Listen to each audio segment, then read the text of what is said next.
Canal Aberto, um oferecimento Mário Dias. Com a Mário Dias, você só tem a ganhar. Fone 3223-1313. De volta aqui pela TV Maceió Canal 2 com mais um programa Canal Aberto. Lembrando que hoje o nosso entrevistado é o Dr. Abinadar de Siqueira Liro. Dr. Abinadar, muito obrigado por ter atendido nosso convite.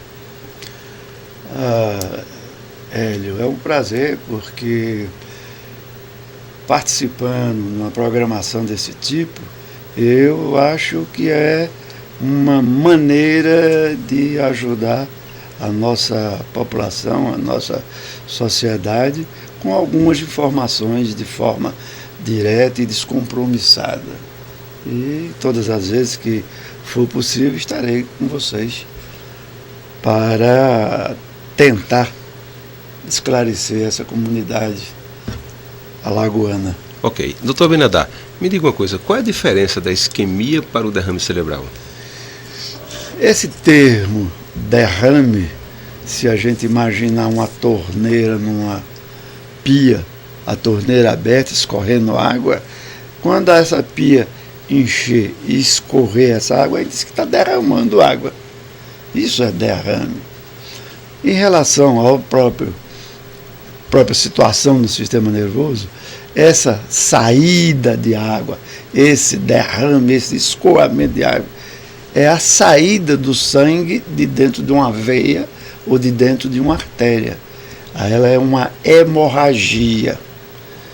E se esse sangue não sai porque entupiu a artéria, entupiu a veia, ele é uma trombose, ele é uma isquemia.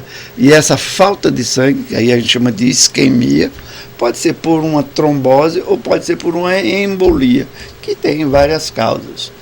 Mas se tornou muito comum o uso desse termo derrame para uma condição neurológica que tem uma variação bastante razoável de causas e de efeitos. Pois não. Doutor Abinadar, me diga uma coisa. Está chegando o inverno, a gente sabe que quando vem o inverno vem aquelas doenças respiratórias e com ela também a famosa meningite. O que as pessoas devem fazer, doutor Abinadar, para evitar a meningite? As meningites, e aí é que tem uma outra visão. Meningite. Se eu tenho um problema nessa articulação, uma inflamação, eu estou tendo uma artrite, porque é na articulação. A meninge é uma membrana que reveste todo o sistema nervoso dentro do crânio e dentro da coluna vertebral. Essa meninge, se acontecer uma inflamação, uma infecção, ela recebe o nome dessa situação com a terminação it. Então ela é uma meningite. Essa meningite tem uma série de agentes que vão fazer isso. O mais comum são as bactérias, o meningocócico, e existe também as viróticas. Não é porque está tendo um surto de gripe que vai ter um surto de meningite. Não é obrigatório isso. Como a gente evitar os processos viróticos? Geralmente esses processos são por contatos, não é? E esses que você lembrou em relação à gripe e a resfriado, tem a ver com o sistema respiratório. Então, quando a gente está num ambiente fechado e que tem muita gente, a possibilidade de a gente ser contaminado é muito maior.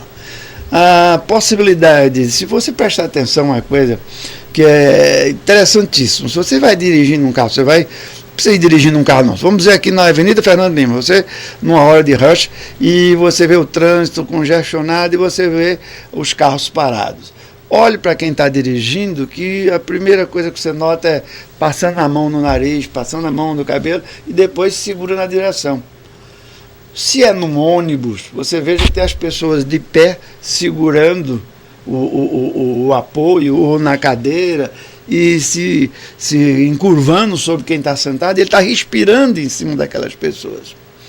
Então, a possibilidade de haver uma contaminação viral de origem respiratória é enorme em todo o ambiente que tiver agrupamento de pessoas.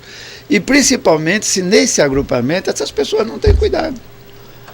Não é? Se você você vai espirrar ou se você vai tossir, você deve se virar, proteger com um lenço ou com as mãos para que esse respingo não caia em cima dessas pessoas, que aí você pode estar contaminando alguém de um vírus que você, pela sua resistência orgânica, ainda não se manifestou doente. E ele, por estar com uma resistência baixa, ele vai ter um processo virótico. Então, a meningite, especificamente, quando a pessoa tem uma otite, um processo inflamatório do ouvido, ou uma sinusite, essas são, a amidalite, são mais frequentes porque as vias de comunicação dentro do próprio organismo são bem maiores e bem mais fáceis de acontecer. Mas pode acontecer pelo próprio contato. O que a gente deve sempre quando no ambiente que tem aglomeração, a gente ter o cuidado da proximidade com a respiração, o contato manual. Portanto, é um dos motivos pelo qual hoje é quase que obrigatório em todo lugar que você chega lavar as mãos. Exato. Que é esse tipo de contato simples. Doutor, no que se refere a um problema que atinge sobretudo as mulheres, a enxaqueca. Me agrada.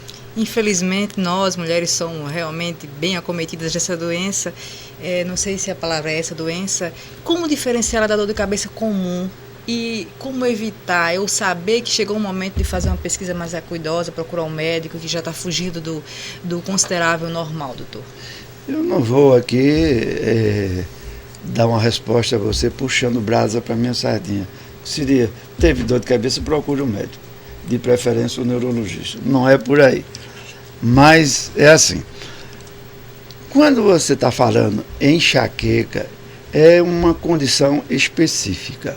Ela tem uma origem hereditária, ela é genética. Você herda esse gene que poderá você morrer velhinha de bengala sem nunca ter uma crise. Mas pode, no decorrer da sua vida, em qualquer fase, algo acordar esse gene que está adormecido e você passar a ter as crises todas as vezes que esse mecanismo for acionado. Daí a gente diz que existe um interruptor, existe um gatilho para ela aparecer. Não ponha essa pecha em relação às mulheres. Elas não merecem isso. Apenas que as mulheres têm uma tendência natural numa proporção de 5 mulheres para um homem com o mesmo problema. Considerável. Bastante considerável, né? Os homens são premiados nessa. Mas não evita que o homem tenha enxaqueca. Então eu tenho uma manifestação clínica que sugere enxaqueca, a gente tem que olhar quem mais na família tem. Ah, meu tio, meu avô, minha avó, do lado materno, paterno, mas meus irmãos não têm. Não é problema. Não tem ainda, pode ter mais na frente, ou não é obrigado a que todos tenham, mas um da família vai ter. E se não tiver nessa geração, terá na outra. Você não tem como evitar essa herança. Você tem como evitar a crise. Ela não aparece sem mais nem menos. Eu tenho um terreno que é fértil e alguma coisa estimula que ela brote. Como é que vai fazer isso? Eu tenho em torno de 40% das pessoas no mundo que o que desencadeia é a alimentação, o tipo de alimentação e o dia a dia dela. 60% é estimulado, é desencadeado, funciona como gatilho, como o interruptor, aquilo que faz aparecer a crise é o estado emocional das pessoas, é o lado psicológico. Então eu digo, o enxaquecoso ele tem que procurar uma orientação para que ele identifique quem é que está acordando, quem é que está estimulando aquele terreno que ele tem, para ele manifestar-se clinicamente com todos aqueles sintomas que você falou em enxaqueca, que são somente umas 50 e poucas formas diferentes. Nossa. Muita coisa. E 60% é do psiquismo, como fator desencadeante. A gente tem que ver na alimentação, tem que ver, é muito interessante que às vezes basta que o indivíduo tenha no seu hábito, vamos dizer, eu faço a primeira refeição às 7 da manhã, a segunda eu faço ao meio-dia, a terceira eu faço às 6 da tarde. Hoje, não sei por que motivo, eu devia fazer a meio-dia, fui fazer meio-dia e meio, 1 hora. Aí a crise aparece. Então, esse hábito também tem influência como fator desencadeante. E a única pessoa que pode descobrir isso é quem sente. O médico, ele faz uma ajuda. A farmácia disponível é enorme, a quantidade de drogas disponível para isso. Nenhuma resolve.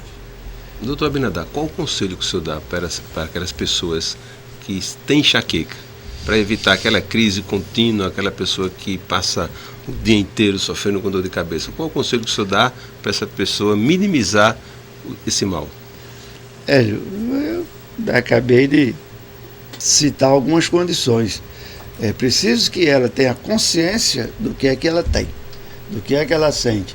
E ela é quem vai prestar atenção a ela, como foi que começou, quando começou, para que ela possa evitar que aquilo se repita. Eu posso.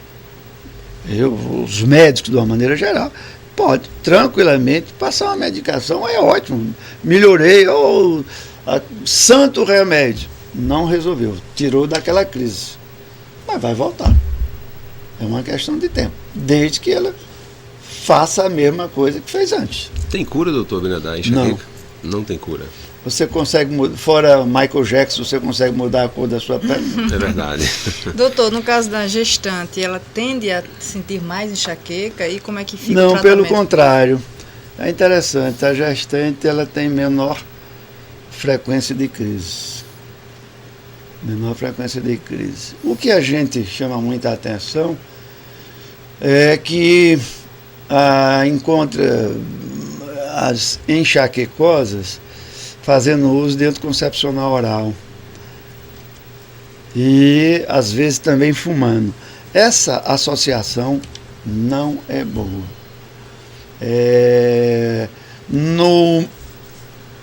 Na estatística mundial que você chamou de derrame, ou seja, das tromboses, das isquemias cerebrais, são decorrentes de 45% maior o número de chances de mulheres que têm enxaqueca e usam anticoncepcional oral e fumam de ter as isquemias cerebrais.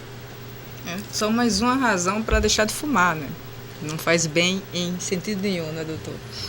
Doutor, e no que se refere à idade, a enxaqueca tende a atingir mais uma determinada faixa etária? Não. Tanto pode ser na segunda infância, na adolescência, na minha idade, pode.